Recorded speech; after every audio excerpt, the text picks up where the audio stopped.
¿Qué harías si tu propio cuerpo fuera la escena de un crimen, pero el único testigo, tú misma, no tuviera recuerdo alguno de lo ocurrido? Esta no es una pregunta de película. Es mi vida.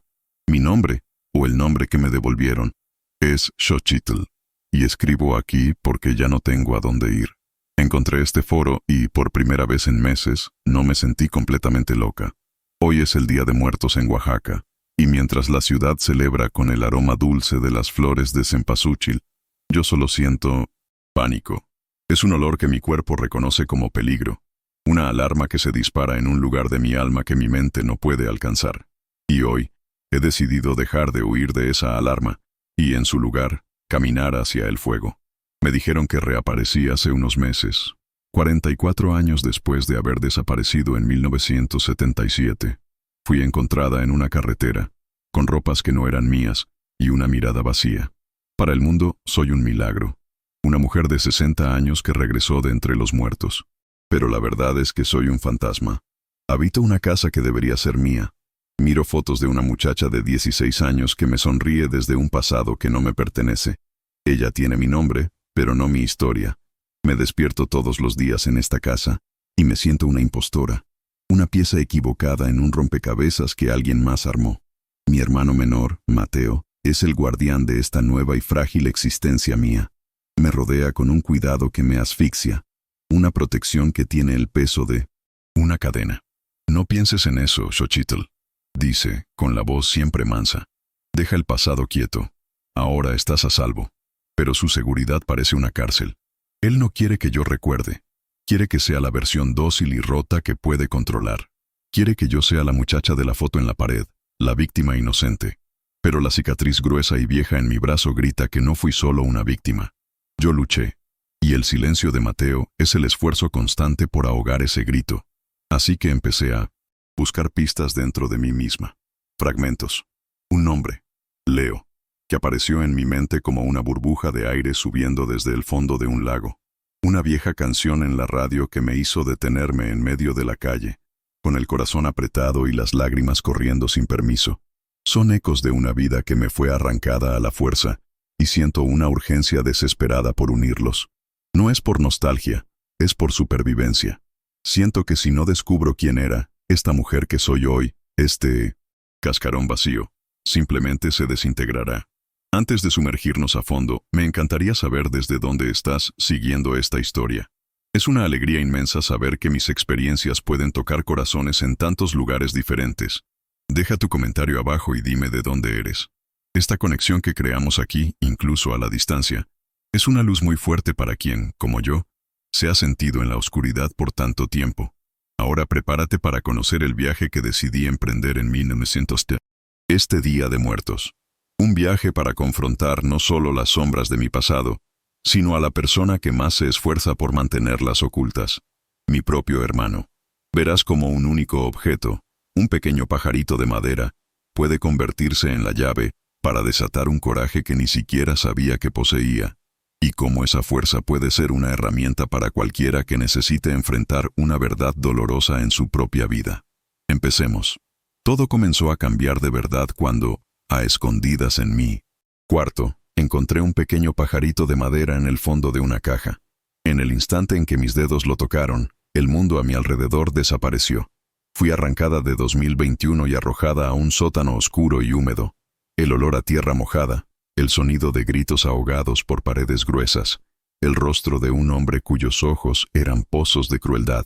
El terror fue tan abrumador que me sofocó. No era un recuerdo, era una repetición. Era la primera pieza del rompecabezas, la prueba de que el crimen en 1900 en mi cuerpo fue real. Con la ayuda de una joven periodista que vio una historia en lugar de una loca, el nombre Leo cobró rostro. Era un señor de ojos tristes, dueño de una librería de viejo. Cuando le mostré el pajarito de madera, su mundo también se derrumbó. Me lo contó todo. Contó que la muchacha de la foto no era solo sonrisas, era fuego y pasión. Una líder estudiantil que daba discursos contra el gobierno. Él era su novio. Y la noche en que desaparecí, fueron levantados juntos por un escuadrón clandestino. Me dijo que la cicatriz en mi brazo no era de un accidente. Era la marca de mi furia, de cuando luché contra ellos con uñas y dientes. Él escapó semanas después, yo no. Pero la verdad es una antorcha que atrae a las peores polillas. El artículo que la periodista publicó, aunque fue cuidadoso, fue suficiente. Comenzaron a seguirme. Nuestra casa fue allanada y revuelta. Un recado silencioso y brutal. Pocos días después, la noticia final. Leo estaba muerto. La policía lo llamó suicidio. Para mí fue un asesinato. Fue ese día que acorralé a Mateo en la cocina, la furia dándome una fuerza que no sabía que tenía. Y allí, sin tener a dónde huir, confesó. Confesó el pacto hecho hacía 44 años. Su silencio a cambio de la seguridad de la familia y de una carrera política financiada por los hombres que me secuestraron. Su traición no fue una puñalada por la espalda. Fue la confirmación de que la tumba donde me arrojaron fue sellada desde adentro por mi propio hermano. En ese momento me rendí. La revelación me quebró. El vacío de la amnesia era un dolor soportable, pero el dolor de la traición era un veneno que paralizaba el alma. Fui al cuarto de mi madre, Elena. Ella está en sus últimos días, la vida escapándosele como arena en un reloj. Verla allí, tan frágil, era mi última conexión con la idea de familia. Me senté a su lado, derrotada. El miedo había vencido. Mateo había vencido. Iba a callarme para siempre. Iba a dejar que mi madre muriera creyendo la mentira cómoda que mi hermano construyó sobre los escombros de mi vida. Iba a dejar que la Xochitl de 16 años muriera de una vez por todas. Aquellas 4 palabras, sé fuerte, mi flor, fueron como un relámpago en una noche oscura. No me devolvieron el pasado, pero me devolvieron el presente. El suelo bajo mis pies pareció más firme. El aire que llenó mis pulmones ya no era el aire enrarecido del miedo, sino el oxígeno de la furia y la determinación. Me levanté de la silla junto a la cama de mi madre, y por primera vez desde que regresé, cuando me miré en el espejo empolvado del cuarto, no vi a una extraña. Vi el boceto de una mujer que podría llegar a ser. Las líneas de preocupación alrededor de mis ojos ya no eran solo signos de vejez, eran mapas de batallas no recordadas. La cicatriz en mi brazo ya no era una deformidad, era una medalla. En ese instante, la víctima murió, y la guerrera, aún sin memoria, comenzó a despertar. Mi preparación para la noche fue un acto de rebelión silenciosa. Fui a mi armario, pasando por los vestidos beiges y grises que Mateo me había comprado, la ropa de una señora apagada, de alguien que no quiere llamar la atención. Los ignoré todos. En el fondo del armario, olvidada, había una falda larga, de un rojo profundo, que compré en un mercado en uno de mis raros paseos sola. En su momento, me pareció demasiado bonita, demasiado atrevida para la mujer fantasma que era. Pero esa noche, me la puse. Era el color de la sangre, el color de la vida, el color de la ira. Me recogí el cabello que comenzaba a mostrar las canas, de una forma que dejaba mi rostro expuesto, sin esconderme detrás de nada. No me estaba vistiendo para una ceremonia. Me estaba poniendo mi armadura. Cuando salí del cuarto, Mateo estaba en la sala, ajustándose la corbata. Su mirada sobre mí fue de pura desaprobación. Xochitl, comenzó, con esa falsa suavidad que ahora me revolvía el estómago. ¿A dónde vas vestida así? La ceremonia será agotadora. Es mejor que te quedes, que descanses. Caminé hacia él, deteniéndome a una distancia que lo forzó a mirarme a los ojos. La antigua yo, la de ayer, habría tartamudeado, pedido disculpas, retrocedido. La nueva yo simplemente respondió, con la voz firme y baja. Voy a honrar a nuestros muertos, Mateo. Hice hincapié en el nuestros, a todos ellos. Vi un destello de pánico en sus ojos antes de que la máscara de político preocupado volviera a su lugar. No dijo nada más. Sabía que algo había cambiado. Caminar por las calles de Oaxaca esa noche fue como atravesar un sueño febril. El olor a cempasúchil e incienso de copal era tan denso que casi se podía tocar. Familias se reunían alrededor de altares brillantes, iluminados por cientos de velas, riendo, contando historias, celebrando a sus seres queridos. La música estaba por todas partes. Y en medio de toda esa celebración de la memoria, ahí estaba yo, una mujer en una misión para desenterrar cada altar que pasaba, con fotos de abuelos y padres e hijos que se fueron, Era un recordatorio de lo que me robaron. No solo mi historia, sino mi derecho a lamentar, a recordar, a honrar. Era un fantasma entre los vivos, en camino a atormentar al hombre que me convirtió en uno. Mi corazón latía al ritmo de una marcha. Ya no pensaba en el dolor de la traición de Mateo con desesperación, sino con una claridad fría. La ira había quemado las lágrimas, y lo que quedó fue un propósito duro como el acero. Pensé en Leo, en su rostro asustado en la librería de viejo, en su llanto silencioso al ver el pajarito de madera. Vivió 44 años con miedo, cargando mi historia y la suya, y cuando finalmente tuvo el valor de compartirla, fue silenciado para siempre. Su muerte no sería en vano. Mi silencio no sería su legado. A cada paso sobre las piedras irregulares de la acera, sentía como si estuviera recuperando un trozo de mi territorio robado. Esta caminata no era solo por el Zócalo, era una peregrinación de mi regreso a mí misma. Es increíble cómo la traición de quienes amamos puede quebrarnos o forjarnos en acero. Si alguna vez has sentido algo parecido y encontraste una manera de levantarte, cuéntamelo aquí en los comentarios. Leer sus historias me recuerda que no estoy sola en esta forja. Y si crees que historias como la mía merecen ser contadas, que la verdad merece una voz, por favor, suscríbete al canal. Cada nueva suscripción es un ladrillo más en la reconstrucción de mi fuerza y me ayuda a seguir compartiendo este viaje con todos ustedes. Llegué a la plaza principal, el Zócalo, y el aliento me faltó por un instante. Estaba abarrotada, un mar de gente bajo las luces doradas de la catedral. Un escenario enorme había sido montado, y allá arriba, entre las figuras más importantes de la ciudad, estaba él, Mateo, impecable en su traje, sonriendo, estrechando manos, personificando el respeto y la integridad. La ironía era tan brutal que tuve que apoyarme en un pilar para no caerme. Hombre que construyó su vida sobre mi desaparición, sobre un pacto de silencio y miedo, estaba siendo homenajeado en un festival que celebra la memoria. No era un guardián de la memoria, era un sepulturero, y yo era la muerta que no logró enterrarlo suficientemente profundo. Encontré un lugar en un costado de la multitud, parcialmente oculta por la sombra de un árbol. Desde allí, podía verlo perfectamente. Lo observé por un largo tiempo. Estaba inquieto. La sonrisa no le llegaba a los ojos. De 1900 vez en cuando, se pasaba la mano por la nuca o se ajustaba la corbata con un movimiento rápido y nervioso. Miraba a la multitud, pero no estaba viendo a la gente.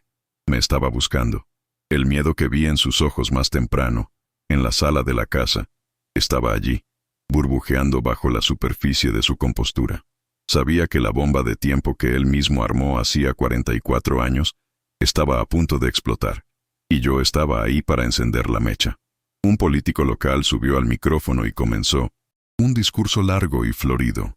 Habló sobre las tradiciones, sobre la importancia de nunca olvidar nuestras raíces, sobre honrar el legado de quienes vinieron antes que nosotros. Cada palabra era una puñalada. Yo no oía lo que decía, oía el eco de la mentira. El discurso era un ruido de fondo para la claridad de mi plan.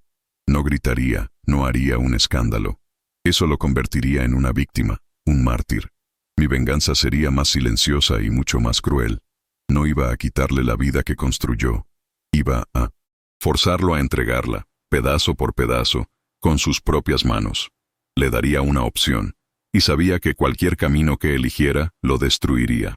Entonces, el momento llegó. El maestro de ceremonias llamó su nombre.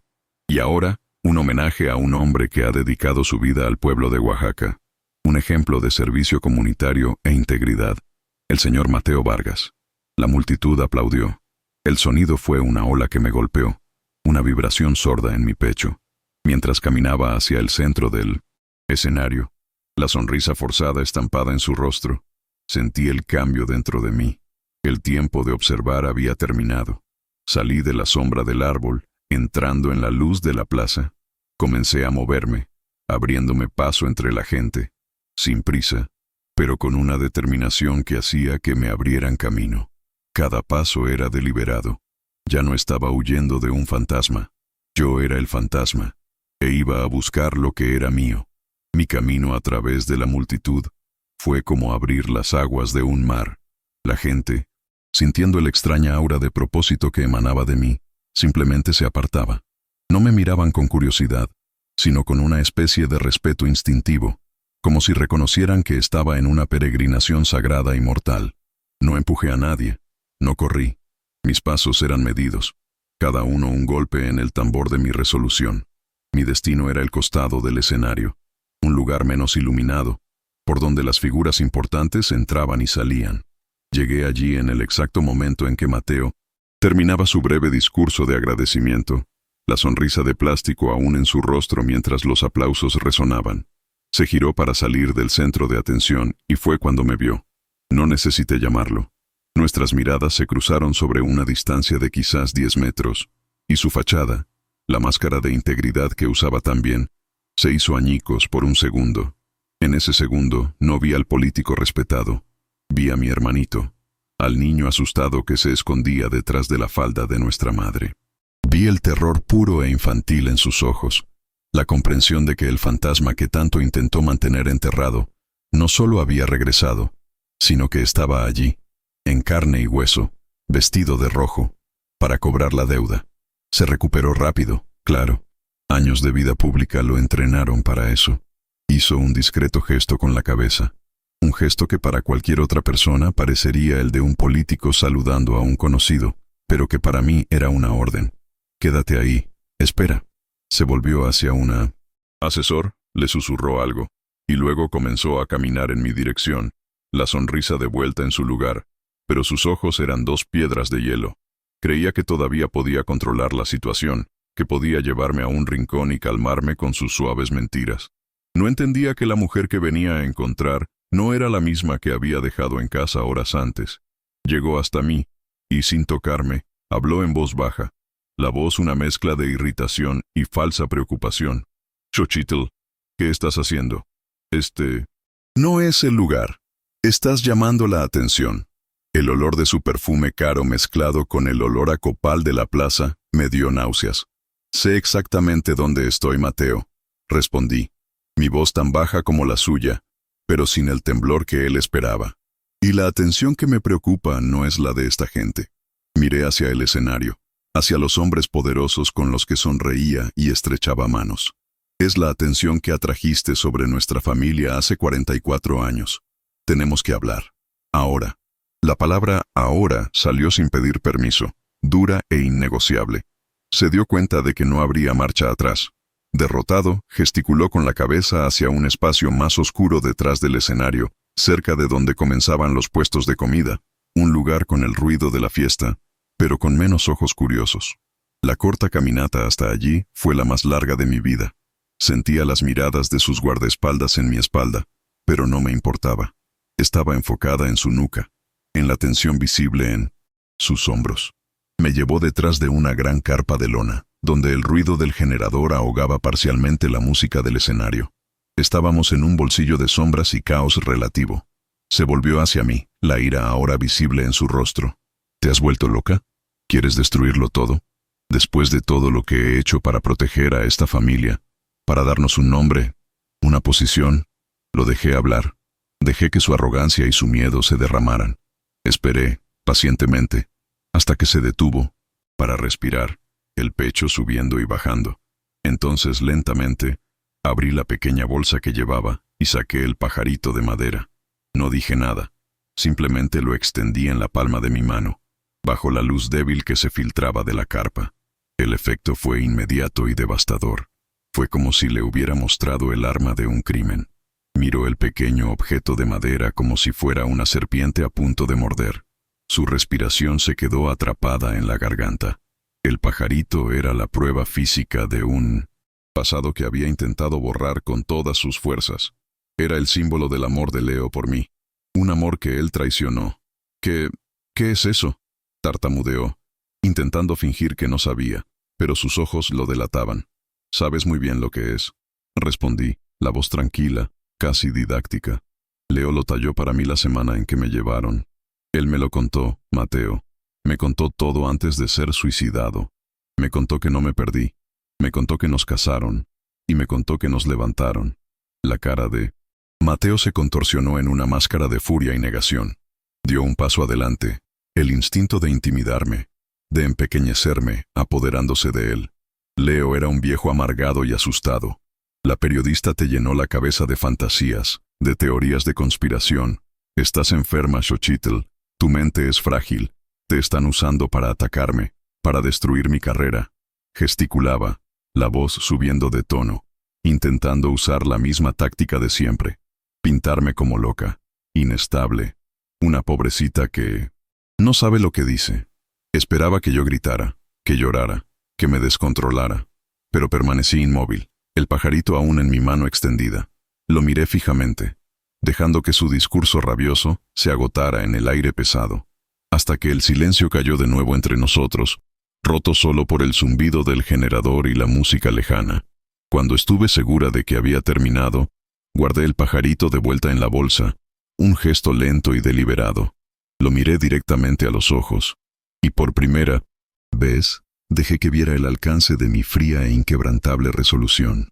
El nombre, dije, la voz cortante como un cristal roto.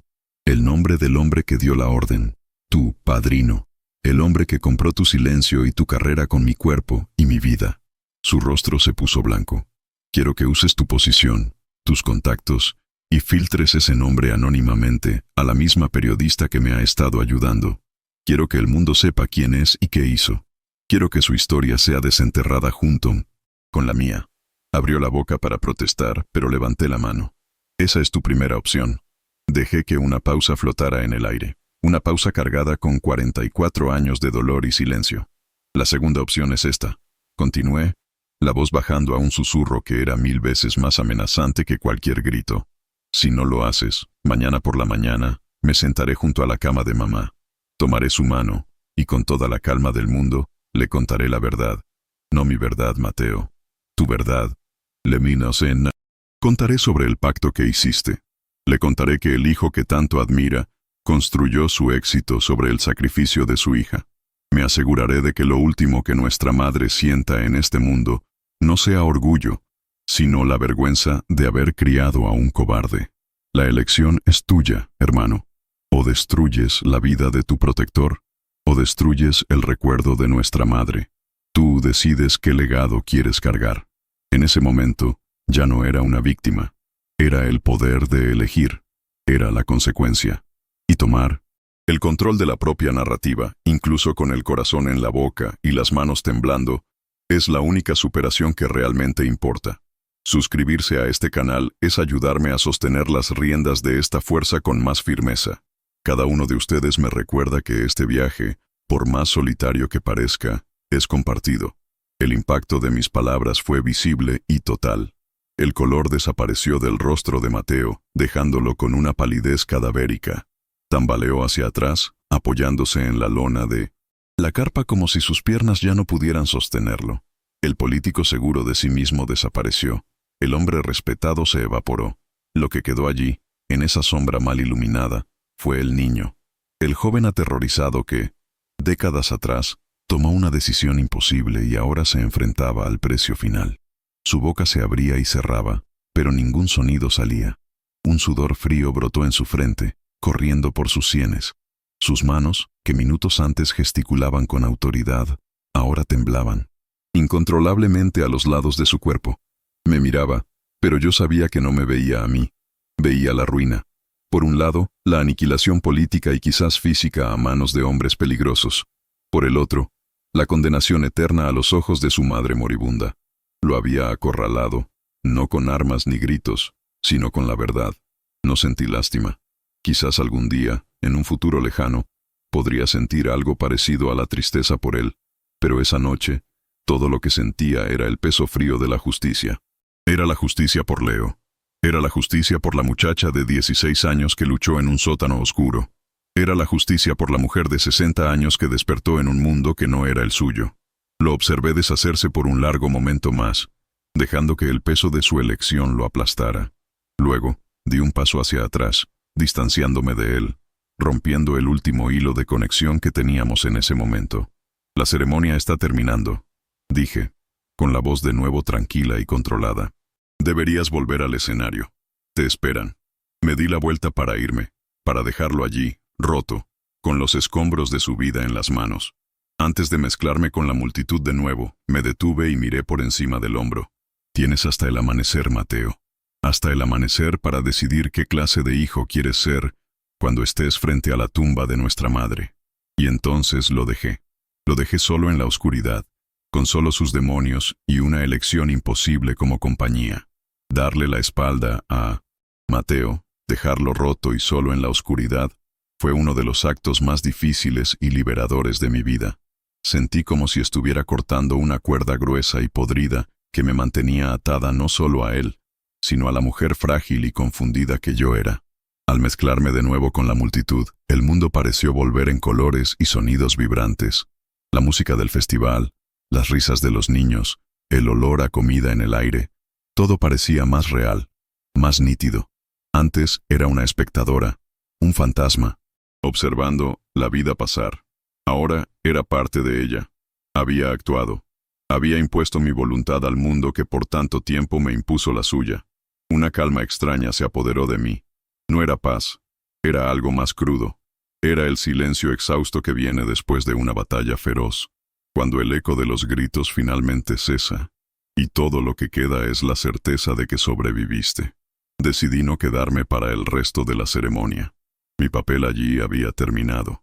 Comencé la larga caminata de vuelta a casa, pero esta vez el camino pareció diferente. Las calles de Oaxaca, bañadas por la luz dorada de miles de velas, ya no eran un laberinto de recuerdos perdidos. Miraba los altares con otros ojos, veía las fotos de los muertos y sentía una nueva conexión, ya no la de una extraña, sino la de alguien que entendía el valor sagrado de la memoria.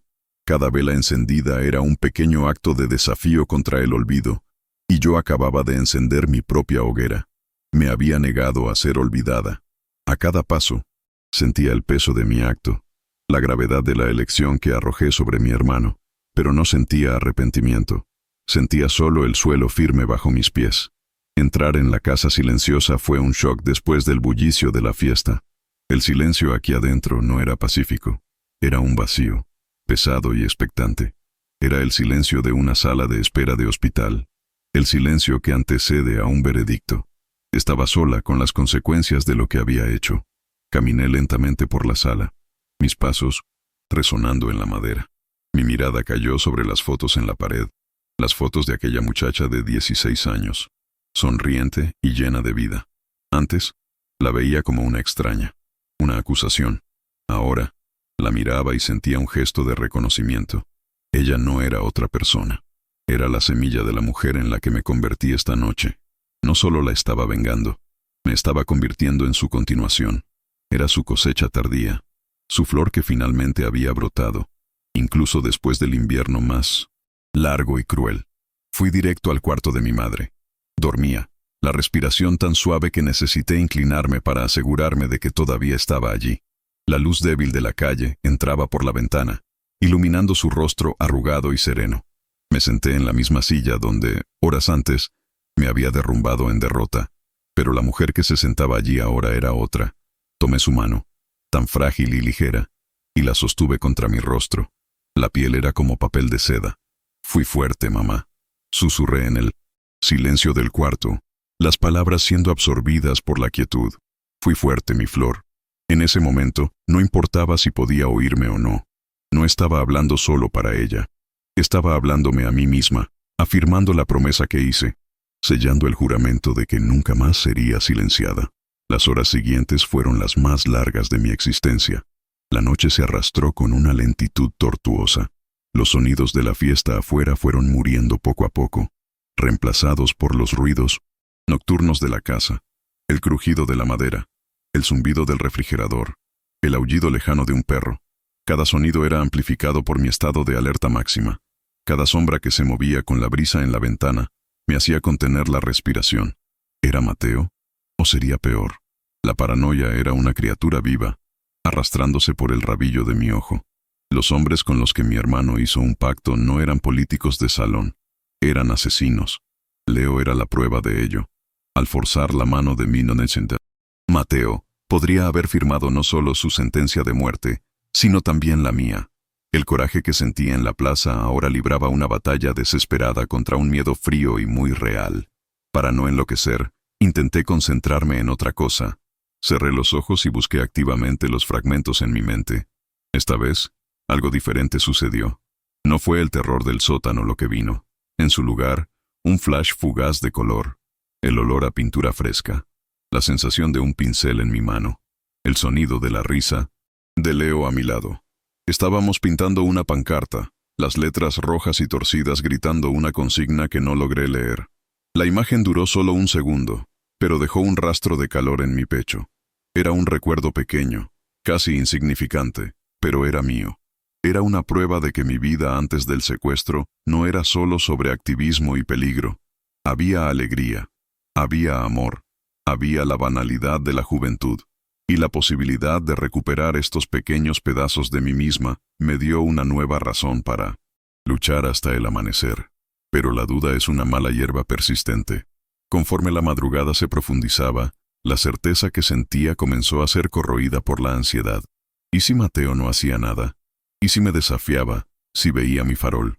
La imagen de tener que cumplir mi promesa a mi madre regresó con toda su fuerza. ¿Sería capaz? ¿Sería capaz de mirar el rostro frágil de mi madre y envenenar sus últimos momentos con la verdad sobre su hijo? ¿Sería un acto de justicia o el acto más cruel de todos? La línea entre ambos parecía peligrosamente delgada. Mi venganza, que pareció tan pura y certera horas antes, ahora se revelaba compleja, llena de aristas afiladas que podrían cortarme a mí tanto como a él. Descubrí que es mucho más fácil ser un guerrero en el campo de batalla que en la soledad del propio corazón. Fue poco antes de las 4 de la mañana que lo oí. El sonido inconfundible de un coche deteniéndose frente a la casa. Mi cuerpo entero se puso rígido. El corazón comenzó a latir descontroladamente contra mis costillas. Permanecí en absoluto silencio, tratando de agudizar mi oído. Oí una puerta de coche cerrarse, seguida de pasos lentos y pesados en la acera. Eran los pasos de un hombre exhausto, o de un hombre derrotado. Los pasos se detuvieron frente a nuestra puerta. Luego, el sonido de una llave intentando encontrar la cerradura, las manos claramente temblorosas. Mi instinto me gritó que corriera, que me escondiera, pero la mujer que le susurró a su madre, dormida, no podía correr. Me levanté, tomando un pesado candelabro de hierro de la mesita, el metal frío y pesado en mi mano. Fuera quien fuese, no me llevarían en silencio de nuevo. La puerta se abrió con un lento crujido. La figura que entró era solo una silueta contra la tenue luz de la calle, pero lo reconocí al instante.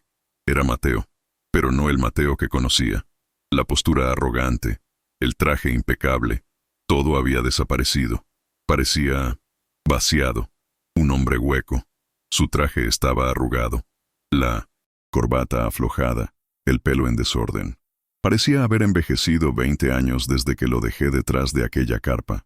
Cerró la puerta tras de sí sin hacer ruido y se quedó allí, de pie en el vestíbulo, sin mirarme, como si la vergüenza fuera un peso físico que le impidiera levantar la cabeza. El aire entre nosotros estaba cargado con el peso de una decisión que lo cambiaría todo. Finalmente se movió, caminando como un autómata hasta la mesa de centro de la sala. Sus movimientos eran lentos, deliberados, como los de un hombre moviéndose bajo el agua. Aún no me miraba. Su mirada estaba fija en el suelo de madera. Metió la mano en el bolsillo interior de su saco y sacó algo. No era un sobre, era un pequeño pendrive, de esos que pueden esconderse o desecharse fácilmente. Lo colocó sobre la mesa, el pequeño objeto de plástico pareciendo insignificante y al mismo tiempo monumental. Con un solo dedo empujó el pendrive en mi dirección, un gesto silencioso que gritaba su rendición. No, dijo una palabra. No era necesario. Había tomado su decisión. Y el sonido del plástico deslizándose sobre la madera pulida fue el sonido del fin de mi antigua vida y del comienzo de una nueva, incierta y peligrosa. Mi mano tembló un poco cuando extendí el brazo para tomar el pendrive. El plástico era ligero, insignificante, pero parecía pesar 1 tonelada, cargado con el peso de décadas de silencio, miedo y vidas destruidas.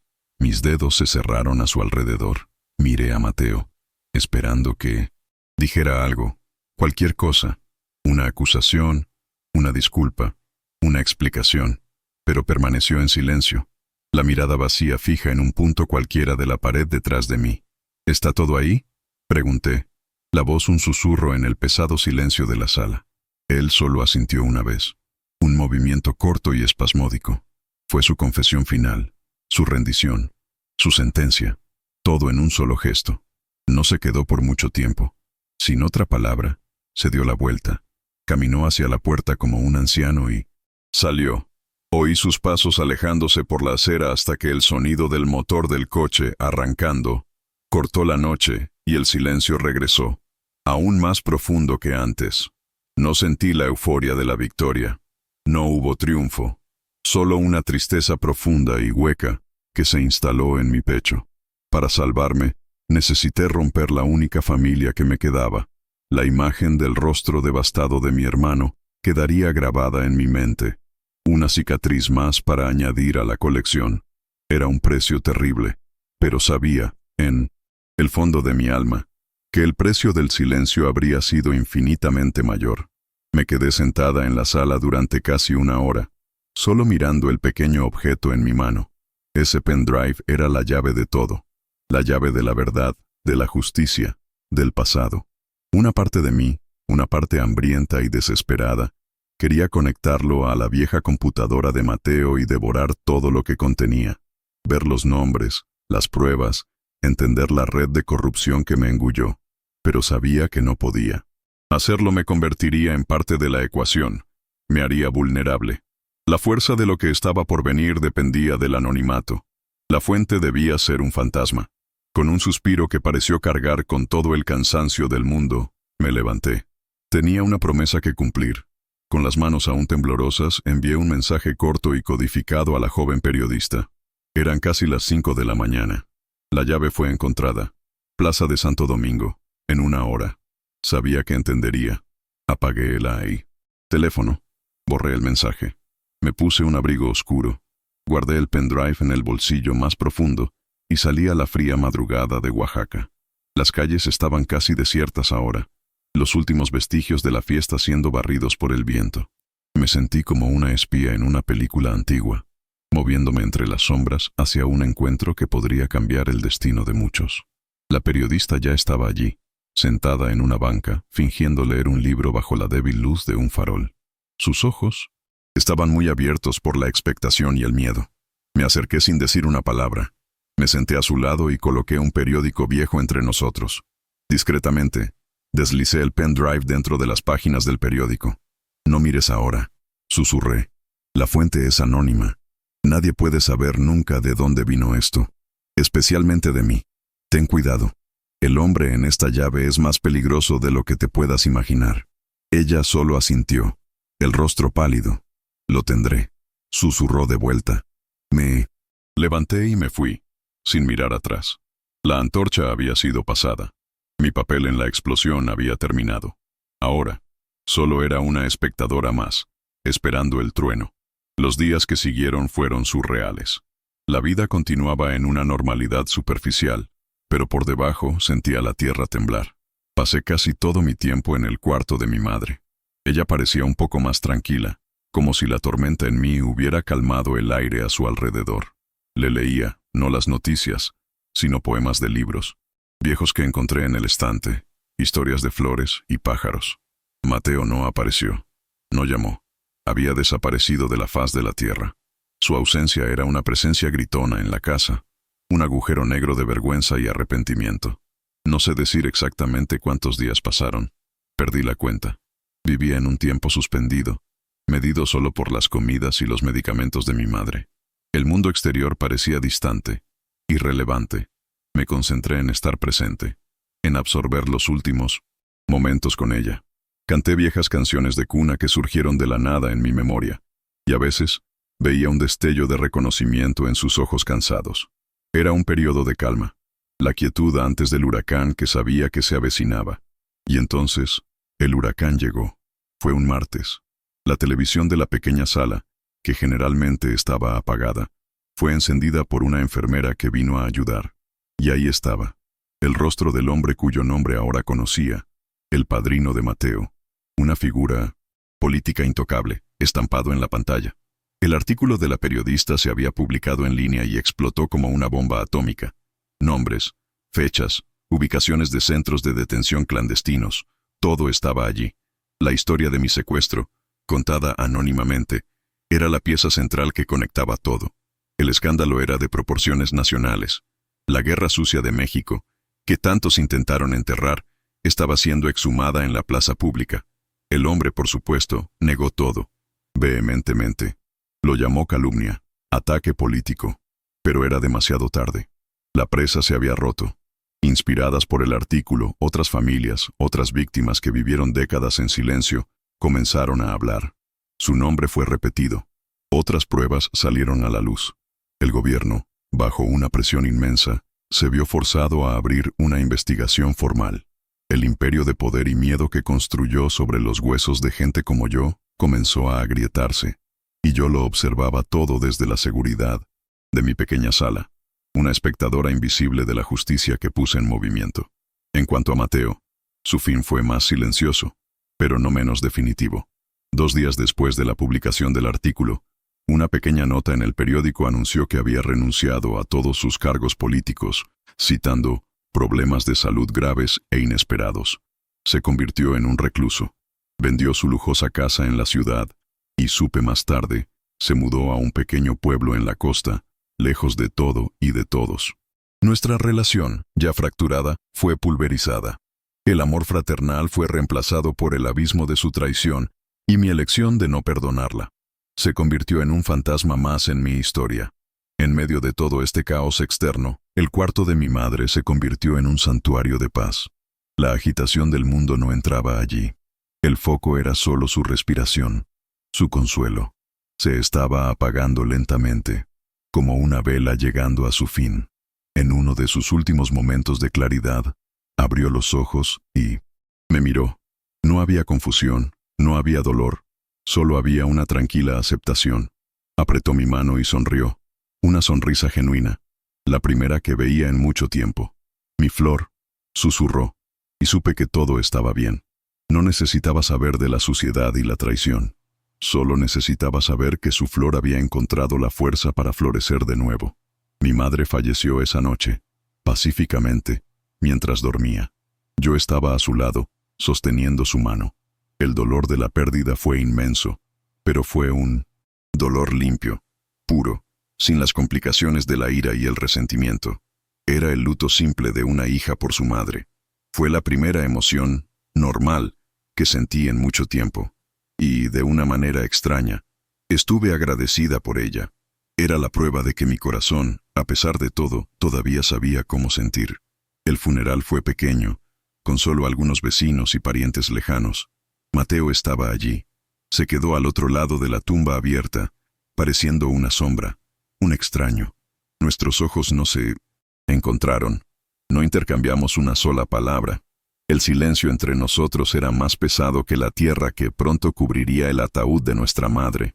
El abismo que nos separaba era infranqueable, hecho de secretos, mentiras y una vida robada. Cuando todo terminó, se fue sin mirar atrás, y nunca más lo vi. Pasaron los meses. El polvo del escándalo comenzó a asentarse. El proceso contra el hombre poderoso sería largo y complicado, pero la verdad estaba ahí fuera, para quien quisiera verla. No, vendí la casa. Poco a poco, la hice mía. Planté un pequeño jardín en la parte de atrás con muchas flores, especialmente rojas. Algunos activistas de mi antigua vida, ahora señores y señoras de pelo cano, me encontraron. Nos reunimos, tomamos café, contamos historias. Lentamente, comencé a tejer una nueva vida, con hilos del presente y algunos pocos hilos recuperados del pasado. Mi memoria nunca regresó por completo. Sigue siendo un mosaico, lleno de agujeros y piezas faltantes. Hay días en que el pánico del sótano vuelve con fuerza. Hay días en que me miro en el espejo y todavía veo una ligera extrañeza. Pero dejé de luchar contra eso. Acepté que la mujer que soy hoy es el resultado de todas mis experiencias, recordadas o no. Mi identidad no está encerrada en el pasado. Se construye aquí, ahora, en cada flor que planto, en cada conversación que tengo, en cada decisión que tomo. Hoy, 1 año después de aquella noche, he vuelto al cementerio. No es el Día de Muertos. Es solo un día, cualquiera. En mi mano, traje una única flor de cempasúchil. Me paré frente a la tumba de mi madre, donde su nombre está grabado en la piedra fría. Llevé la flor a mi nariz y respiré hondo. El olor fuerte y dulce llenó mis pulmones. Y por primera vez no hubo pánico. No hubo terror. Solo hubo el olor de una flor. Un olor a memoria, a despedida y a paz. Coloqué la flor sobre la tierra. Un punto de color vivo contra el gris. El círculo se estaba cerrando. Saqué de mi bolsa la pequeña foto gastada que Leo me había dado antes de morir. La foto de la joven de 16 años, de ojos ardientes, en medio de una protesta. La miré, y finalmente me reconocí, no como una versión perdida de mí, sino como el origen. Ella era la raíz, y yo era la flor. Éramos la misma persona, separadas por el tiempo y la brutalidad, pero unidas por la misma fuerza indomable. Finalmente lo entendí. Superar no es borrar las cicatrices, es aprender a vivir con ellas, a reconocerlas como parte de quien eres. Es integrar todos tus pedazos, los buenos, los malos, los rotos, en un todo que es únicamente tuyo. Esta fue mi historia, o los pedazos de ella que logré juntar. Gracias por escucharme, por darme este espacio para hablar.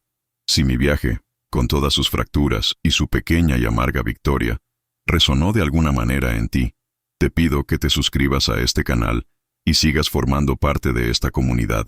Saber que están ahí, leyendo y compartiendo, me recuerda que la fuerza para reconstruir nunca viene solo de adentro, sino de la conexión que tenemos unos con otros.